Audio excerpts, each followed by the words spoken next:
नमस्कार दोस्तों, कैसे हो आप सब। आशा करती हूँ आप लोग ठीक होंगे। तो आज सुनाएंगे आप सभी को सोहर गीत। सुनिएगा और बताइएगा कैसा लगा।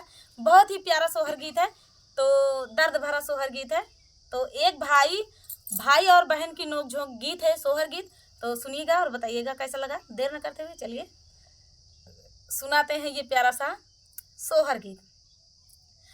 बैठी आंगनवा में माइया ता बेटा से अरज कराई हो, बेटा चला जाता बहिनी के देश खबर लाई आउता हो, बेटा चला जाता बहिनी के देश खबर लाई आउता हो। बैठी आंगना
बहनी के मालिया ताया लख जगवाई हो, सखिया पहुँचे हैं बहनी के मालिया ताया लख जगवाई हो। बिखलाई के निकारी बहनिया ता जोगिया से बोलाई हो, जोगिया लाई ले तभी भिक्षा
कैसा लगा, भाई और बहना की नोक झोंक, दर्द भरा सोहर गीत आप सभी को कैसा लगा कमेंट में बताना दोस्तों।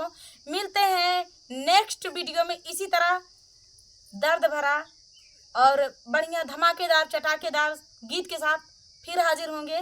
तो हमारे चैनल पे वैसे भी बहुत ही प्यारे प्यारे गीत पड़े हुए हैं, तो आप जाके देख सकते हैं, एक बार सर्च जरूर करें रेखा विजय ब्लॉग।